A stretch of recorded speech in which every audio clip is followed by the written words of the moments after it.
Bonjour les gars. Et yo tout le monde, c'est Cyclisme 3D, j'espère que vous allez bien, moi c'est Mickaël, aujourd'hui on se retrouve pour une toute nouvelle vidéo sur la chaîne YouTube. Et comme vous l'avez vu au titre de la vidéo, aujourd'hui on se retrouve pour la dernière étape de presque 200 km sur ce Tour de France, 195 km de plaine entre Buisson, Grande-Armonne et Nîmes. Étape qui ressemble à la Vuelta pour cette 16e étape, Vuelta 2017, dans le sens inverse. Étape remportée avec une accélération dans le dernier kilomètre de Yves Lampard qui avait une chute je crois. Alors oui, le général, vous me demandez mais qu'est-ce qui s'est passé? Pourquoi Pogacar est à 7 minutes et tout? Regardez l'étape de la dernière fois, parce que avec Primoz on a tenté l'échapper, on a eu jusqu'à 13 minutes d'avance, et à la fin on a résisté pour un peu moins de 6 minutes avec Vingueux, enfin face à Vingueux, et qui est pas très loin de nous au général. Donc si vous pensiez que le tour était plié, non.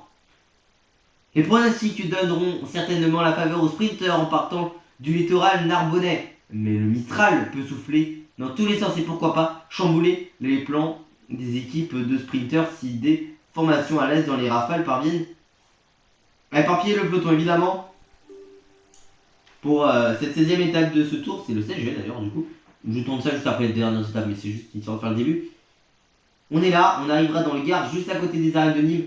Nîmes évidemment, vestige gallo-romain, on aura le temps d'en parler je pense. Si vous n'avez pas vu l'étape aussi, on n'est plus que 6 dans l'équipe vu que Haller a fini hors délai. Ce qui veut dire qu'on n'est plus que 6, c'est le plus petit minimum de corps que j'ai eu sur un tour en temps réel. Et que, normalement on finit au complet, hein, et que forcément, c'est très dur pour contre la course. Même si on va essayer d'envoyer Nicolas un peu à l'avant aujourd'hui. On est en jaune, mais c'est pas ce qu'on voulait forcément. Pour deux hors délai en fin de deuxième semaine. Ouais, mais Van Poppel lui s'est tapé deux formes au plus bas en la suite et Marc Waller en mauvaise forme sur l'étape où il fallait pas, de 200 km, et il a même pas voulu aller avant.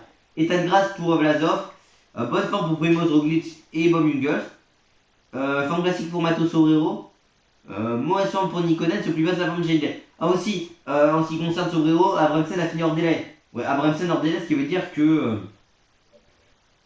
mais la combativité ne l'a pas. Ce qui était quand même comme hier, hein, Abrahamsen qui était le corps avec le plus de kilomètres en tête de course.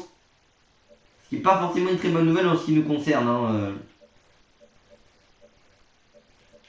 Pour notre formation, on enverra Jungels s'il a moins de barres de fatigue. Ou Sobrero. Bah Sobrero, j'aimerais bien le retester plus tard. Mais on va envoyer Jungels, c'est pas le coureur qu'on a le plus vu comme Dance un peu. C'est des coureurs qu'on a moins vu. De toute façon, demain, j'aimerais bien la jouer avec Jay Hindley. Et le Mistral, évidemment, le vent du sud de la France. Alors, il y a la Tramontane aussi. Mais le Mistral, dans toute cette partie littoral méditerranéen, entre guillemets. La Tramontane, c'est dans la Pyrénées-Orientales, mais dire c'est connu, souvent qu'on appelle à Marseille, etc. Et dans le Var. On est ici en zone touristique de vacances, évidemment, les amis. Et Jungels, on est en bonne forme, autant profiter avec lui. C'est pas le corps qu'on a plus vu, mine, c'est vrai que comme je dis, surtout en temps réel. On a dû faire une ou deux échappées avec lui seulement. Hein. C'est pas beaucoup, le problème c'est qu'à chaque fois on y va sur des étapes où il n'y a personne. Enfin, il y a tout là où il n'y a même pas de difficulté. Mais qui devra partir à l'avant. On a fait un gros coup, c'est vrai, la dernière fois. Mais attention, cela ne veut pas dire que le tour est gagné les amis. Je le dis, le tour n'est absolument pas, à l'heure actuelle, gagné pour notre formation. Je le rappelle. Parce que c'est bien de le préciser. Bon, quand même, mine de rien, on va pouvoir quand même discuter un peu, hein, évidemment.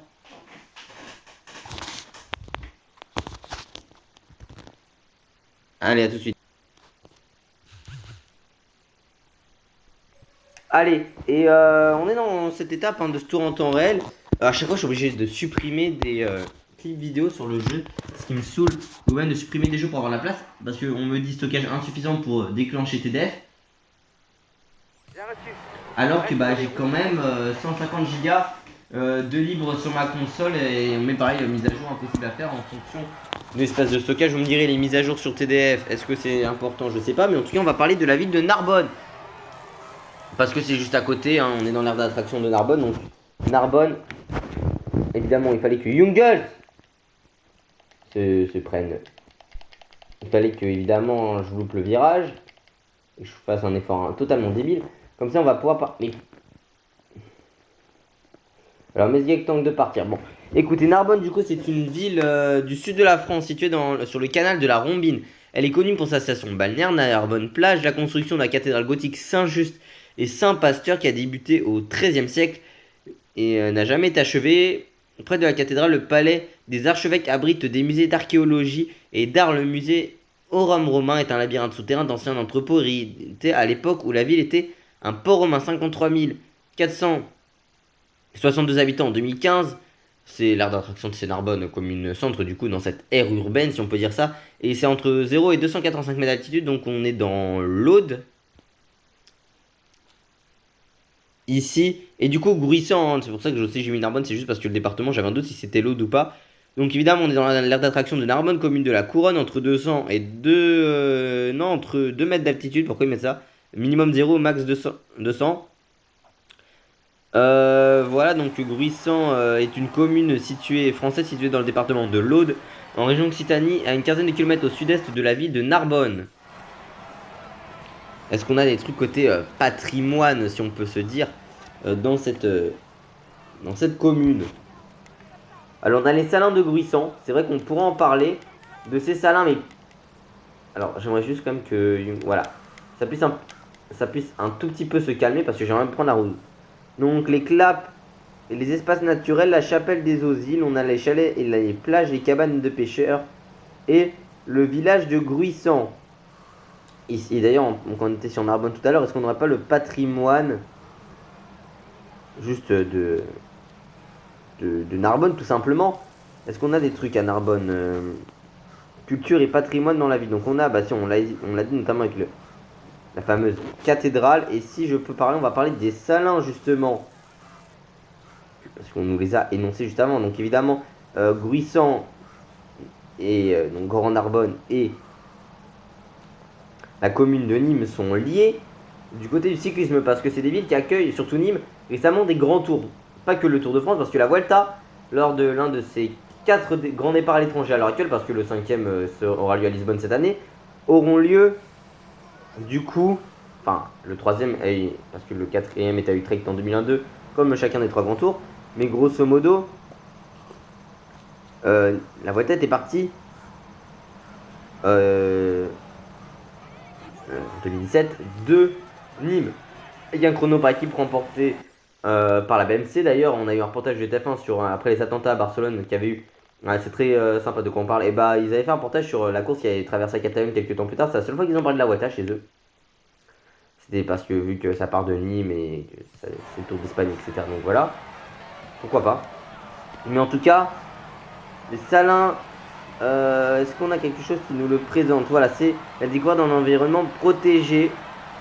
Un sanctuaire où de nombreuses variétés de plantes saladelles, oui, et l'inostrum ont élu du coup un sel, hein, évidemment.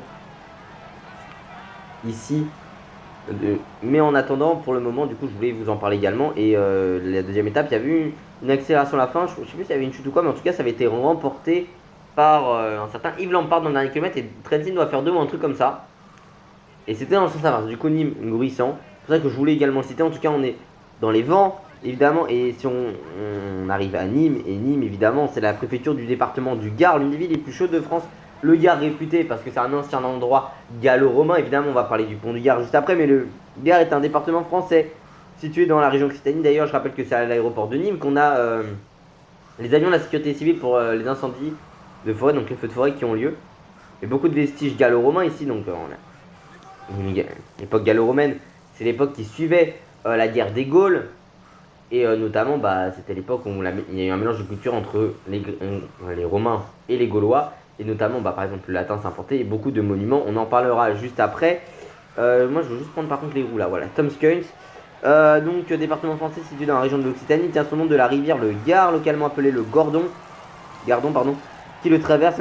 L'INSEE et la Poste lui attribuent le code 30. Sa préfecture est Nîmes. Le Gard fait partie du Grand Sud-Est français. Arrondissement 3, 745 756 habitants en 2019 selon l'INSEE. Si on a Uzès, pourquoi pas en parler, hein. Dans ce département qui a à Uzès, on a un château, cathédrale, poterie, jardin et vignoble. Et évidemment, Nîmes, on va en parler. Déjà, on va parler du pont du Gard. Mais avant ça également, on va parler du point culminant du Gard. Parce que faut savoir que le point culminant du Gard, c'est le Montégoal. Et le Montégoal, on était passé par le col de la Luzette, il me semble, ou Luzerne, non Luzette. C'était en 2020 pour une victoire d'Alexei Loussenko. On parle tellement de cette année-là ces derniers temps, mais oui. Et notamment, on avait Bah, il n'y a eu pas d'attaque, hein, mais voilà. Victoire de Alexei Lutsenko en échappé. Il y avait Rada qui était allé à l'avant, Paoles aussi. C'est une des premières fois que j'ai découvert. Mais voilà, il était là et c'est une dernière étape où j'ai pas pu voir le moindre kilomètre de l'étape parce que bah, j'avais cours et que ça s'est terminé à 16h30 l'étape et que j'ai terminé à 17h. Donc le pont du Gard, évidemment, bon là on va parler de la belle époque du cyclisme, hein, évidemment, à l'époque où il y avait les monstres et tout, mais on va surtout parler voilà d'une époque qui me tient évidemment à cœur vu que c'était 2019, le Tour 2019, l'un de mes primes avec peut-être l'été 2022. Le pont du Gard est un pont à 3 niveaux destiné au passage d'un aqueduc romain. Il est situé vers Pont du Gard entre Uzès et Remoulins, non loin de Nîmes dans le département français du Gard. Il enjambe le Gardon, donc 275 mètres de longueur totale, 49 mètres de hauteur, 24 longueur de traversée et franchit le Gard au Gordon à Grand Rivier, 6,36 mètres de largeur. C'est un pont en arc évidemment, donc c'est un aqueduc qui permet d'acheminer de l'eau pour la localité de Nîmes. On en parlera après de Nîmes évidemment. Et est-ce qu'on a la date de création s'il vous plaît? Donc il y a 3 étages hein, évidemment à ce pont. C'est un aqueduc comme j'ai dit. Construit au 1er siècle entre 40 et 50 après Jésus-Christ par les... Est-ce qu'on a par hasard le nom de l'architecte? Non, au Moyen-Âge, les piles du second étage furent échancrées afin que l'ouvrage soit utilisé comme pont routier dès le XVIe siècle. L'architecture exceptionnelle du pont du Gard ayant attiré l'attention, l'ouvrage bénéficia de restauration régulière destinée à préserver son intégrité. Un pont routier lui fut accolé en 1743-1747, plus haut pont aqueduc connu du monde romain. Il fait l'objet d'un classement au titre des monuments historiques sur la liste de 1840. Il a été inscrit sur la liste du patrimoine mondial de l'UNESCO en décembre 1985. Et ce fameux pont du Gard, on était parti lors de la 17e étape du Tour de France. C'était en 2007 et jusqu'à Gap. Et c'était une étape qui arrive à Gap, mais peut-être on n'avait pas le col habitué. Ah, on a Béziers, bah tenez Béziers. Alors on connaît évidemment le maire d'hiver droite qu'on voit la plupart du temps sur les plateaux dès qu'il y a une soirée poétique. Mais Béziers, c'est connu évidemment pour le rugby et pour le foot. Alors j'y suis déjà allé, c'est pas la ville que j'ai le plus appréciée honnêtement. C'est une commune française située dans le département de l'Hérault en région Occitanie à proximité de la mer Méditerranée. 75 999 habitants en 2015. On a 4 mètres minimum, 120 mètres au maximum et du coup c'est 117 mètres la plupart de l'altitude de la commune. On voit notamment l'église là-bas, mais voilà, ville que je connais qui est connue pour le rugby parce qu'ils évoluent en Pro D2 Béziers. Et j'ai pas voulu mettre régulateur d'effort, mais voilà. Mais Béziers évidemment connu, donc sa cathédrale Saint-Nazaire. Ici on va pouvoir en parler. Est-ce qu'on a quelque chose dessus? Les 9 écluses avec une porte à 7% quand on passe à côté. J'étais allé en 2018. Église catholique romaine construite au XIIIe siècle sur un bâtiment plus ancien, quoique c'était 2018 ou 2017, je sais plus. Et 9 écluses de Fonce-Ranne, série d'écluses à 9 portes et centre d'information avec cinéma interactif et restaurant. On a le plateau des poètes aussi, évidemment. Jardin paysager avec une fontaine imposante du célèbre sculpteur Injalbert et des bustes des poètes occitans. Et Béziers qui est également au foot évolué notamment en Ligue 2 en 2018-2019. Zone de vent, attention. Parc Acrobranche en forêt avec parcours à la cime des arbres et tyrolienne dotée d'un espace de paintball et d'une mini-ferme. Et je vais juste conclure sur Béziers, déjà rugby, rien que ça. L'association sportive Béziers Hérault est un club de rugby à 15 français basé à Béziers. Elle évolue pour la saison 2023-2024 en Pro D2 sous les commandes de Benjamin Bagat et avec Pierre Caillet et ses adjoints Karn Kofana et Sylvain Charlet. C'est le stade Raoul Barrière, 18 255 places. Et est-ce qu'on a Béziers au foot? Alors aujourd'hui, je ne sais plus. Voilà, le Béziers foot, ils sont en national, je crois, un truc comme ça.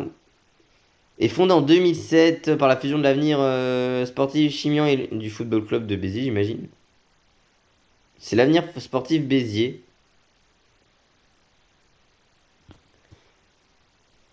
Qui existe encore. Hein. Nous, on l'a connu à l'époque sur FIFA 19.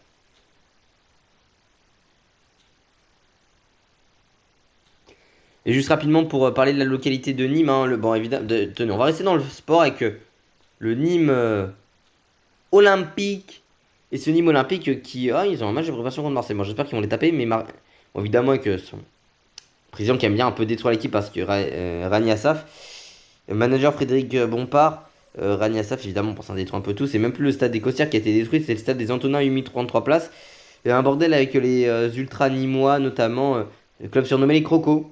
Donc le club qui vit en rouge, c'est l'une des villes les plus pauvres de France, je crois, Nîmes à l'époque. Et bon, ils avaient battu Marseille dès leur accession en Ligue 1, ils avaient fini dans le top 10 cette année-là. Mais par contre, ils se maintiennent avec le Covid, etc. en 2021. Équipe qui était vraiment bien avec notamment l'enfant du club, hein, Renaud Ripard, qui était parti, mais c'était un joueur dès qu'il y avait un trou dans cette équipe, tu pouvais le mettre partout. J'en avais parlé contre 3 notamment. Il est là depuis juin 2016. Il y a un scandale de match truqué, il me semble, à une époque. Ils sont en Ligue 1, hein, pas en Ligue 1, en national. Donc Nîmes Olympique est un club de football français fondé en 1937 et situé à Nîmes sans pouvoir revendiquer l'héritage. Il fait suite à la disparition en 1937 du Sporting Club Nîmois, ancien club professionnel de la ville fondé en 1901. Et notamment le Nîmes Olympique, ils étaient descendus en 2020-2021. Donc 2 avril 37 leur création. Le Colisée 3, on sait pourquoi pas. C'est en championnat de France D2 qu'ils ont remporté. Et le national, est-ce que non, ils font deuxième en 2019 2018 quand ils remontent. Statut professionnel depuis 2008, 44 2004, 37 43. Ou le NO hein, aussi en surnom pour eux. Palmarès. Est-ce qu'on a quelque chose palmarès notamment ils ont fait coupe de l'UEFA, coupe des Alpes, etc. Champion de France de D2 en 50 et en national en 97-2012. Ils ont gagné la coupe Charles Drago en 56, mais ça dit pas la coupe de la Ligue. Non, c'est leur meilleure performance où c'est des 8e en 97, 2003, 2019 et 2020. Finalise la Coupe de France en 58, 61 et 96. Et vice-champion de France de Ligue 1 en 58, 59, 60, 72. Et vice-champion de Ligue 2 en 68, 91 et 2018. Voilà, le Nîmes Olympique. On parlera de la commune de Nîmes plus tard, évidemment, connue pour ses arènes. Et on arrive aux arènes. Et on va parler des dernières arrivées du Tour de France, évidemment, à Nîmes. Assez rapidement, avec la victoire en 2. Alors, je crois que Cavendish est déjà imposé. De toute façon, vous me direz, chaque fois qu'il y a une arrivée au sprint qu'on a fait à plusieurs reprises ces 20 dernières années, Marc Cavendish est imposé. Vous aurez pas tout à fait tort. Mais alors que ça fait quand même pas mal de temps qu'on est là. Hein. Alors il n'y a pas de vent, malheureusement. Mais c'est surtout Caleb Ewan qui s'est imposé en 2019. Et Nils Polite en 2021. Ah si, il y a du vent. Oh les gars, il y a du vent, il y a du vent, il y a du vent, il y a du vent. On va passer sur Primoz. On va passer sur Primoz Roglic parce que je crois que ça peut être vachement intéressant là. Il y a du vent. Alors c'est vent 3 quarts face, hein, il me semble. Qui a totalement disparu d'ailleurs le vent là. Hein. Mais on va revenir dans la direction, il me semble là. Voilà, 3 quarts face, hein, le vent. Bon, là, on demande à tout le monde le rouge. On n'est plus que 6, donc on n'est plus que 5 dans le peloton. Hein.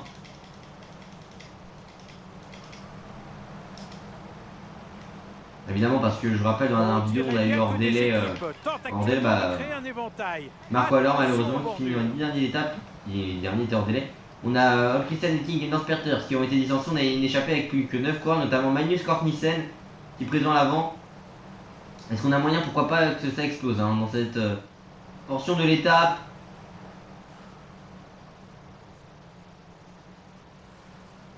On va revenir au niveau de... Ouais, on va rester au milieu là, au niveau de Vingord. De toute façon, Vingord, on va lui sucer la roue. Et puis Vingord, c'est quand même notre principal adversaire pour le général.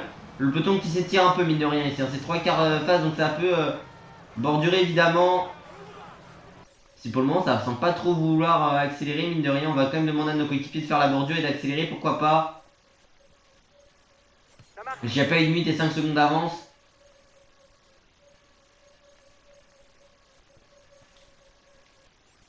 J'ai pas l'impression que ça va être tant borduré que ça. Hein. Pour le moment. Après, c'est quand même assez loin d'arriver. Hein. Je crois que. Ah, c'est Mato Sobrero. Donc Sobrero, on va lui faire passer à. On va dire. À 110. Donc, par contre, Force Index qui est au plus bas de sa forme dans une bordure. Avec Roglic, on est de bonne forme. J'espère qu'il la gardera pour les prochains jours. Là, vous remarquez que j'ai quand même pris Roglic hein, au tour et qu'il abandonne au final. Hein. Allez, voilà, est-ce qu'il a la capacité à y aller? Sinon, j'ai envie de vous dire, en 2022, on avait pris Caruso, donc pas du tout en forme. Je sais même pas s'il a abandonné le tour, on l'avait pas vu, mais j'ai pas souvenir Caruso sur le tour 2022. Je sais que Haig, je crois qu'il le termine peut-être, Haig. Ou alors il abandonne, je sais plus. Parce que je crois qu'il abandonne peut-être. Je sais qu'il l'abandonne en 2021. Par Après l'année de Nibali où il passe quasiment inaperçu en 2021 et avec Elisson et Molema aussi. Et Pedersen et puis l'an dernier on avait fait avec Lainos. Des fois on prend un peu des équipes cheat pour les généraux. Bah, c'est pas tous les ans, on a quand même fait une fois voilà. Bah ça on a des leaders, je les ai juste mis à 80 montagnes pour pouvoir vite fait rivaliser. Bon, par contre là le vent il est fort mais ça bordure pas trop. Pour le moment on va quand même demander. On n'est plus que 146 cours en course, donc mine de rien il y en a plus beaucoup quoi. Après c'est qu'on bordure, on n'a plus non plus tant de personnel que ça, nous à côté Red Bull. Bon je vous retrouve tout à l'heure si à bordurer ou autre. Bah écoutez, j'ai pas continué la bordure parce que vraiment côté barre et côté personnel ça allait manquer, surtout que la zone elle était hyper longue et... Bah j'aurais pu en voir la nécessité mais bon après j'allais vraiment me retrouver isolé, même exploser très rapidement. Mais bon on est dans la côte de Puy-Charbon, écoutez 2 km 5,5% de moyenne. Demain on va tenter quand même d'envoyer de lait à l'avant. De toute façon tous les jours on va essayer de faire comme l'investissement en 2022, c'est-à-dire d'envoyer des mecs tous les jours à l'avant. Vraiment tous les jours. Parce que on va manquer de personnel au bout d'un moment. On n'a plus que 6 mecs. Déjà on n'a plus personne pour cette dernière étape de sprint. J'ai envoyé Youngush mais ça servait à rien au final parce que Bob je lui ai demandé de se relever parce qu'il avait presque plus de barre. Et donc pour qu'il explose après autant nous ramener un lieutenant en plus qui nous aurait permis justement de rouler au cas où il y aura une bordure. Dans la fin parce que ça semble quand même ça met pas mal dans le final de l'étape. Si on a eu du vent là, c'est-à-dire qu'on en aurait dans la fin. Ce qui annonce potentiellement des dégâts en fin d'état, surtout que les organismes seront beaucoup plus fatigués. Écoutez, nous on a avec Primoz, on bascule ici. Voilà. Et puis on se trouve au sprint intermédiaire, même si on va pas le jouer, mais au moins on y reste quoi. À tout de suite. Alors c'est vrai qu'on s'est quand même replacé dans la lutte pour la victoire au général et pour le podium, mais ensuite on a beaucoup d'avance sur Pogacar, mais ce que je veux dire c'est qu'on n'en a pas non plus des masses sur les autres quoi. Donc ça peut donner un match assez intéressant en fin de course. Allez, en tout cas on va passer. Si au sprint intermédiaire on va pas le faire, il y a peut-être quelques sprinters qui sont plus là. En tout cas nous on était 4ème de ce classement, malheureusement on a perdu notre sprinter. On a 5 ans à lâcher forcément pour qu'il termine. Il y a Geschke, Burgodo, Godon, Kortnissen et Neylands à l'avant qui étaient avec nous. On était plus de 10 à l'avant, ils sont plus que 5. Il y en a quand même quelques-uns qui ont été distancés du peloton, à l'image Nance Peters par exemple. Écoutez, nous si on a l'opportunité de prendre 2-3 pas, on va pas s'en priver non plus, écoutez. Il reste, ça serait des primes pour en fonction de ta place dans ce classement, écoutez. On va chercher une 9ème place sans trop forcer non plus, il n'y a que Philipsen qui l'a fait. Hugo Page qui essaie de revenir derrière. Ouh, attention, les Van Aert qui l'ont fait pardon. Mais écoutez, voilà, c'est que même Deli n'a pas forcé non plus pour le faire quoi. Mais en tout cas, on va être parti pour la prochaine zone de vent fort. Et on espère qu'il y aura des bordures. En tout cas, vous, je pense que vous l'espérez. Et quoi un peu moins. Allez, à tout de suite. Et Van Gys qui a abandonné IRL qui est lâché également ici. Ciao, ciao. Enfin, tout de suite quoi. Sans répit pour les coureurs.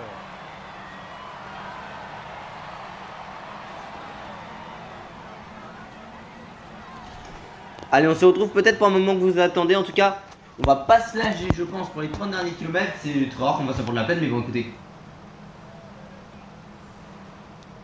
On a l'opportunité, tout simplement, d'aller chercher en tout cas, une bordure, pourquoi pas.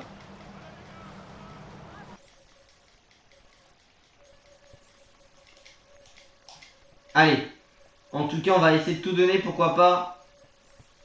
Essayer de faire une bordure. Déjà, ça dépendra du sens du vent et comment il est. Ok, j'ai fait une fois en Pro Leader, il n'y avait pas de vent sur cette zone. Et pour le moment, on nous en annonce pas. Alors, on attend peut-être évidemment de passer la piste. C'est pas le circuit du Castellet parce qu'on est tout simplement pas là-bas. Ah, vent 3 quarts face, vent 3 quarts face. Donc là, si on nous annonce avec le Fagnon sur le côté, c'est-à-dire que c'est possible pour des bordures. Donc les gars, à force les gars, allez, Dance, Jungles, on t'a récupéré, voilà, parfait, Sobrero. C'est pas mal, Hindley, voilà, le rouge mais parfait. Également, tu vas le prendre de toi, Vlasov le bleu, on va faire la même chose avec Primoz et là on va devoir rester placé du mieux possible. On va essayer de prendre la roue, pourquoi pas des sprinters qui sont bien positionnés. Hein. David est là, je vois pas non plus de temps que ça Vingord, ça y est, si, il est venu se repositionner dans le trou. On est là dans la route grenobélienne ici, on est à l'abri, hein, nos coéquipiers sont un peu plus loin, ça y est, ça va casser, regardez. C'est en ligne, ici on est en train de partir, on est en train de partir, il n'y a pas Vingord, on est en train de partir à 10. Par contre on est obligé quand même d'être au sprint, hein, pour recoller ici, avec Primoz. Il y a tous les sprinters, non, ça s'est arrêté, dommage. En tout cas on était avec David ici dans ce bon groupe. Mais ça casse, c'est surtout que là on va changer de direction encore. Ça va peut-être passer vent de côté, non ça reste 3 quarts face. Hein. Celui qui a mes 3 quarts face venant de l'Est cette fois-ci. C'est dommage que ça s'y mette pas. Hein. Un peu plus ça y est, on est parti à 35. Il y a tous mes coureurs, enfin il y a mes 6 coureurs qui sont ici. On a les sprinters qui partent. Non, non, non, par contre les gars... Là par contre ça fait vent de face. Hein. Mais pourquoi ils partent tous les deux, ils sont cons. Ok, on a nos 2 coéquipiers qui partent. Allez, on est déjà à plus qu'à 23 bornes. Hein. Ça va très très vite dans ce final, écoutez. On va récupérer l'échappée qui n'ira pas au bout. Normalement tous les favoris pour le général sont présents. Mais il manque des coureurs comme des marres. Hein. Notamment on est dans un groupe où on n'est plus qu'une trentaine, mine de rien. Ah mais ils s'en veulent vraiment mes coéquipiers. Les gars. Je veux dire Nicodène ça va pas servir à grand chose mais bon. Voilà, bah si, Vlasov qui est lâché avec Jakobsen et Inlay quoi. Par contre moi écoutez là si je peux faire le bon, hein, je veux pas non plus m'en priver de revenir hein, sur mes coéquipiers. Hein. J'ai mes coéquipiers typés rouleurs quoi qui sont à l'avant, donc je veux pas non plus m'en priver de les utiliser maintenant. Hein. On est plus que 12, est-ce qu'il y a tout le monde dedans? En tout cas moi je vois beaucoup les sprinters mine de rien présents. Allez, allez, allez les gars. Il y a moyen de faire des écarts, le problème c'est que le seul cas du rouge limite c'est Jungles. Maintenant on va rester sur tout le monde dans cette disposition là. Je pense que c'est mieux pour nous. Nous avec Primoz on va rester comme ça, on va se mettre dans les roues, ça va être pareil même pour Nicodens. Ça y est, ça a cassé pour le moment. Avec Sobrero et Jungles, est-ce qu'ils peuvent continuer la bordure? Parce que nous on va manquer de personnel. Hein. Nos rouleurs sont quand même fatigués, on les a un peu mis à contribution tout à l'heure. Pas longtemps mais on les a quand même mis à contribution et là on est plus que 12. Hein. J'imagine qu'il y a des favoris qui sont piégés quand même. Bon, on a qu'un Visma et c'est pas Vingord, hein, c'est Van Aert. Mais ça va recoller, c'est ça le problème. Ah ça recasse. Enfin, il est au courant de Van Aert qu'il n'y a pas son leader derrière. Enfin, il est à quelques mètres hein, mais il est au courant qu'il est pas là. Oh non mais vas-y.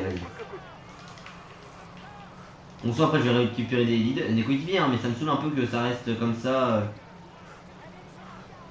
Sans trop rouler. Voilà, on va récupérer devant les autres. L'image d'Ingéniette par exemple. Ils étaient intercalés hein, oui. Sobrero, très clairement on va le mettre à rouler dès que ce sera fini pour lui. Et bon on va le relever hein. Et puis attendre Nicodens. Allez. Voilà, maintenant c'est au tour de Jungles. On a besoin de faire des dégâts. Ça peut faire des dégâts si on peut grappiller quelques secondes pour le général. On va pas s'en priver. Parce qu'on a moins de la minute d'avance. On n'est que 14 dans ce groupe. Godon est lâché. Je suis aussi. Nylon, si c'est Burgodo qui part tout seul devant. Mais là c'est la bagarre pour le général qui a lieu. Voilà, on va pas non plus. Voilà. Ça veut rien dire ce que je raconte, mais. Relève-toi Sobrero, tu attends. Voilà. Nous, t'es leader. Les équipiers quand ils sont lâchés, on est plus que 13 ici.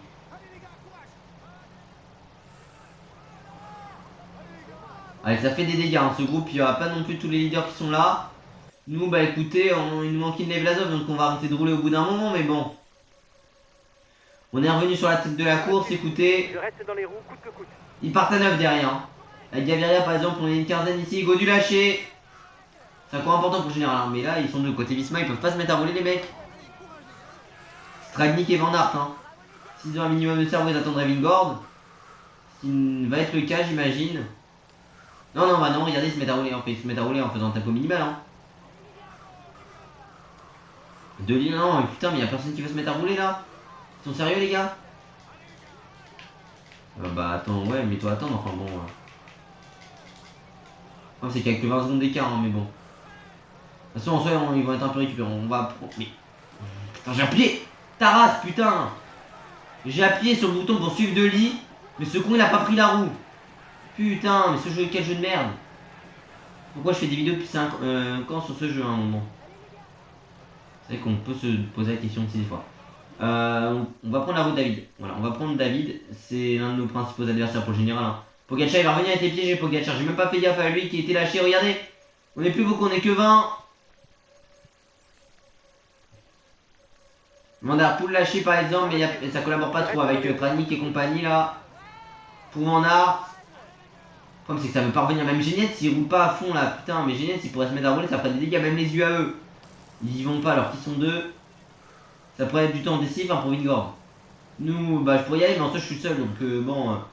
Quand il y a des équipes qui sont à plusieurs, ça y est, bah là on écoute, on a le retour de Lindley Vlasov, donc écoutez, Vlasov qui est tellement fort sur une table de plat. Autant y aller hein. Et d'ailleurs il va. Newell's il va se mettre à attendre. Sobrero par exemple qui est lâché. On va prendre la route David, évidemment là, on est plus que 27 hein. On a le retour de nos coéquipiers et ça va s'y mettre à rouler. Est-ce que Vingord est présent? Mais ça va faire une nouvelle cassure hein. Ça va casser de nouveau. Bah Vingord doit être là j'imagine. Il doit rester que Vingegaard. Un côté Visma, qui a des équipiers, en tout cas ils sont encore deux hein. C'est côté avec Van Aert et Tranik. Putain mais Nika il fait pas se mettre à rouler, c'est un truc de ouf. Pourtant j'ai pas l'image de ce jeu hein. Allez mais putain il l'est. Enfin pas il l'est au pire hein. Il l'est tu viendras me protéger mais bon. C'est vrai que Hindley peut perdre du temps en général aujourd'hui hein.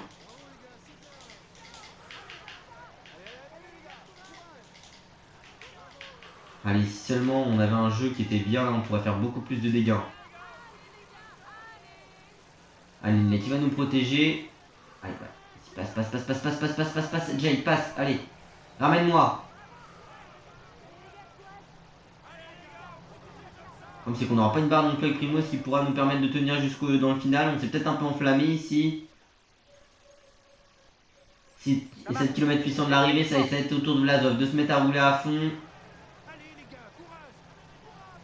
En train de gaspiller beaucoup de force. Hein. Surtout qu'on n'a pas non plus 15 000 mecs qui sont lâchés. En soi, les 5 premiers du général sont présents. Hein. Même les 6 premiers avec Jay et les 7 premiers avec Van Aert. Il y a un bon écart entre chacun. Bah écoutez, c'est bon. Si on peut laisser Vlasov par... Attendez, bah non, attendez, non, c'est bon, il y a une cassure de quelques mètres. Bah écoutez, si Vlasov peut y aller, il y va.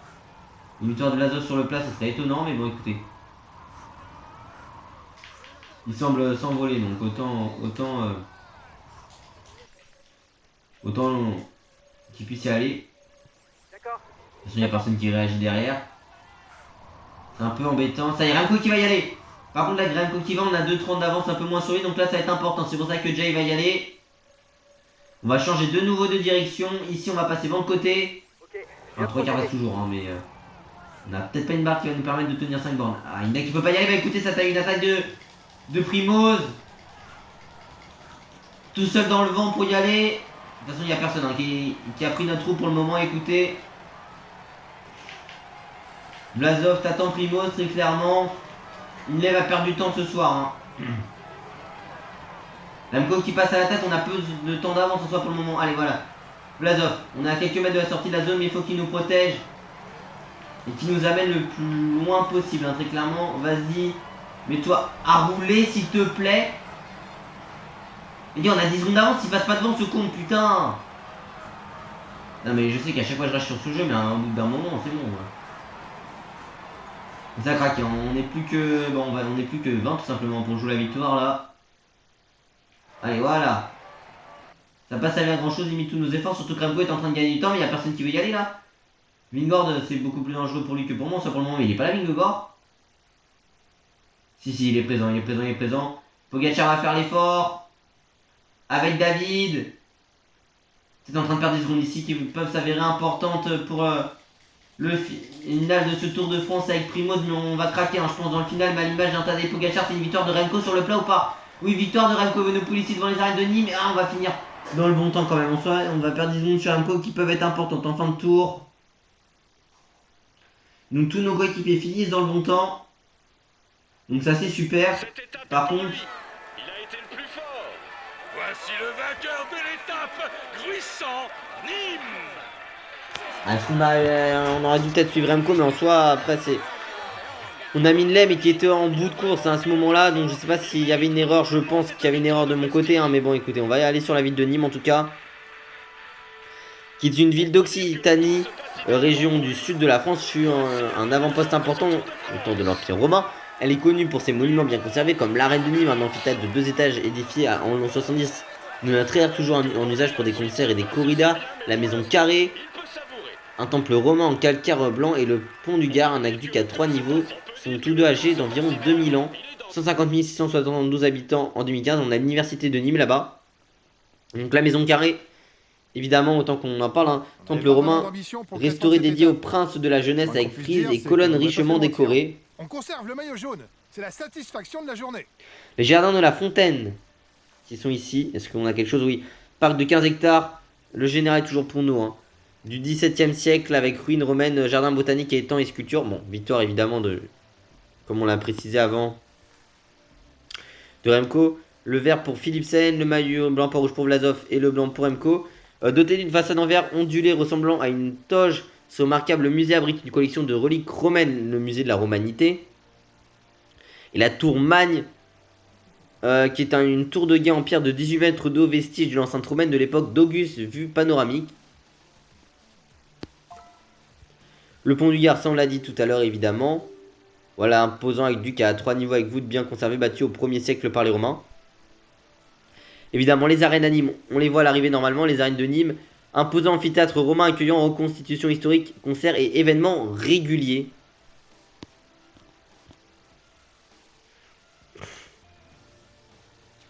Donc très bien, écoutez ici. Et puis si on regarde victoire de Remco Evenepoel, le belge à Soudal Quick Step en 4h2 minutes et 36 secondes avec 10 secondes de bonification pour lui. Du côté du... Alors, je voulais rester là-dessus, mais bon, pourquoi pas. Du côté du classement général, c'est ça que je voulais voir. C'est toujours Primoz Roglic, le coureur français de notre équipe. Coureur français, pas du tout. C'est toujours Primoz Roglic, oui. Du côté du classement général, c'est toujours Primoz Roglic. Le Slovène de la Red Bull Boransgö, pardon, oui. Notre équipe en 66h, 43 minutes et 56 secondes. Le seul changement, c'est Lay qui passe, qui passe par rapport à Van Aert, mais il y a toujours Pogacar, Gaudu, Remco et Vingegaard qui sont toujours derrière nous. Du côté du classement du meilleur grimpeur, c'est Alexander Vlasov, le russe de nationalité neutre du coup de la Red Bull Boransgö avec 102 points. Du côté du classement par points, c'est Jasper Philipsen, le belge de l'Alpecin de Koninck avec 358 points pour lui, mais c'est très serré, avec Van Aert est à 354 et puis bon, il y a 204 pour Remco. Du côté du classement des jeunes, c'est Remco Evenepoel, le belge de la Soudal Quick Step en 66h, 46 minutes et 36 secondes, pardon. Et puis du côté du classement par équipe, 46 minutes et 36 secondes. En 200h57 minutes et 39 secondes, c'est notre équipe allemande de la Red Bull Boransgö. Et puis du côté du classement de la combativité, avec leur délai de Abrahamsen, c'est Cornissen qui passe en tête pour la NOX avec 604 km, mais on voit 542 km pour Matteo Sobrero, l'italien de Red Bull Boransgö.